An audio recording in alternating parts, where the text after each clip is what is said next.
Handa na ba kayong matuto ngayong araw? Magaling! Tara, simulan na natin. Ngunit bago ang lahat, tayo muna ay magsitayo upang simulan ang ating panalangin na pangungunahan ni Andrea. The name, the Father, the Son, the Holy Spirit. Dear Lord, as we rise to meet each today, please be filled with your Spirit.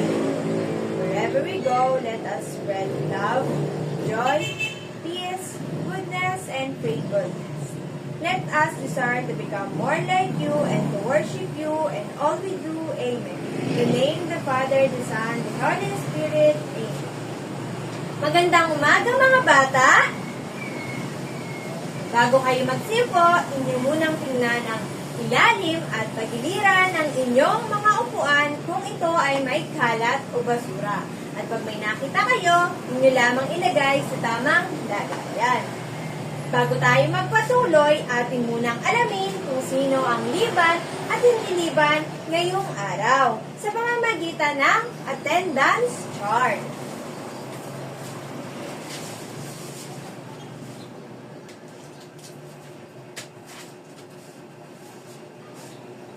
Narito ang attendance chart. Inyo lamang ilalagay ang check na ito kung kayo ay hindi liban ngayong araw. Kung kayo ay lalaki, ilalagay nyo sa male. At kung kayo ay babae, ilalagay nyo sa female. Magaling! Dahil wala ngayong liban sa ating klase, ay palakpakan ninyo ang inyong mga sarili. Ngayon naman ay dadako na tayo sa ating balik-aral.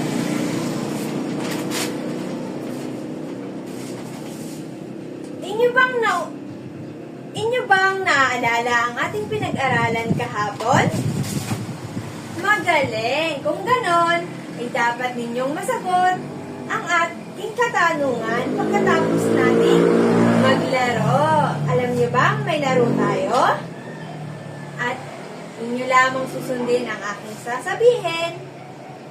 At pagkatapos nun, ay inyong sasagutin ang mga katanungan na aking inihanda.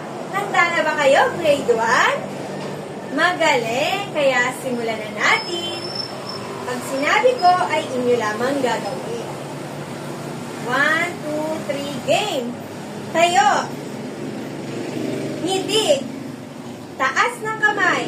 Palakpak! Magaling! Mga masunurin naman pala ang mga estudyante ko. Pangalawang laro. Tayo. Palakpak. Opo. Ngiti. At palakpak. Magaling! Talaga nga namang naunawaan ang ating pinag-aralan kahapon. Narito ang katanungan. Sa ating unang laro, ilan ang panuto na inyong sinunod? Yes, Trisha? Magaling! Meron kayong 4 na sinunod na panuto o utos. At sa atin namang pangalawang laro, ilan ang inyong sinunod na utos? Yes, Ara? Magaling! Kayo ay nakalimang panuto or inyong nabilang ang panuto o utos sa inyo. Sadya pala talaga kayo ay nakikinig. Kaya dumako na tayo ngayon sa ating pagganya.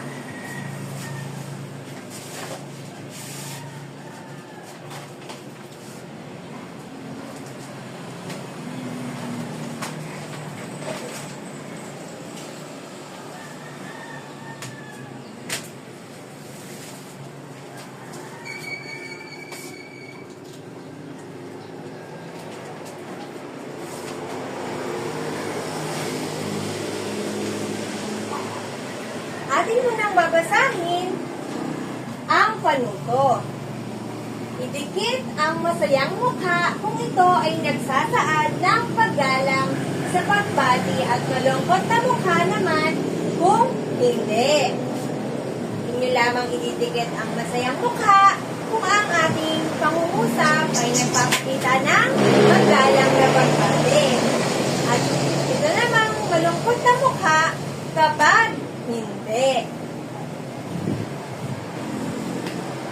Number 1. Tumabi ka nga. Sino ang nais sumagot? Inyo lamang itaas ang inyong kamay kapag nais nyong sumagot. Kayan, ano ang iyong sagot? Masaya o malungkot na mukha? Magaling, ito ay malungkot na mukha sapagkat ito ay mayabang. Sa ikalawang tanong, mano po? Ito ba ay nagpapakita ng mabait na pag-alak o mabuti? Sinong nais sumagot? Neil, ano ang iyong sagot? Tama! Ang sagot dito ay masayang mukha dahil ito ay nagpapakita ng mabait o mabuting pag-ibig. Number 3, makikiraan po. Sino ang nais sumagot? Tristan, ano ang iyong sagot? Mahusay! Dahil ito ay masayang mukha. Tama ang sagot ni Tristan. Number 4, sino ang nais sumagot? Princess, ano ang iyong sagot? Hello, sino ka ba? Magaling! Ito ay sad face dahil ito ay hindi nagpapakita ng mabuti o magalang na pagbati. Number 5. Sino ang nais sumagot? Ara, bahala ka dyan. Ano ang iyong sagot? Masaya bang mukha o malungkot na mukha? Magaling! Ito ay malungkot na mukha dahil ito ay hindi nagpapakita ng magalang na pagbati.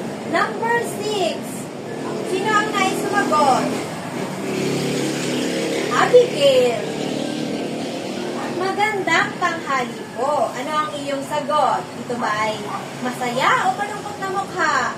Magaling! Ito ay masaya dahil ito ay magalang na pagbati.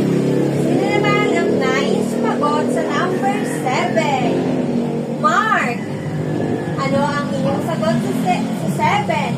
Tuloy po kayo. Ito ba ay nagpapakita ng magalang na pagbati o hindi? Magaling! Ito ay masayang mukha dahil ito ay nagpapakita ng mabuting pagbati. Sino namang nais sumagot sa number 8? Ikaw, Kristen, ano ang sagot mo sa number 8? Bakit ka nandito? Ito ba ay masaya o malungkot na mukha? Tama, ito ay malungkot dahil ang number 7 ay hindi nagpapakita ng number 8 ay hindi nagpapakita ng magalang na pagbati. Nadako na tayo sa number 9. Sino ang nais sumagot? Antoinette, ano ang iyong sagot sa number 9? Sino ka? Ito ba ay masaya o malungkot na mukha? Tama! Ito ay malungkot dahil ito ay hindi nagpapakita ng magalang na pagbati. Sino naman ang nais sumagot sa number 10? Ikaw, Lanben. Paalam po. Ano ang iyong sagot? Masaya o malungkot na mukha? Magaling. Ito ay masaya dahil ito ay nagpapakita ng paggalang na pagbati. At dahil dyan, dadako na tayo sa ating gawain. Ngunit bago yan, ating munang alamin ang mga pamantayan sa klase na aking ipapakita sa inyo.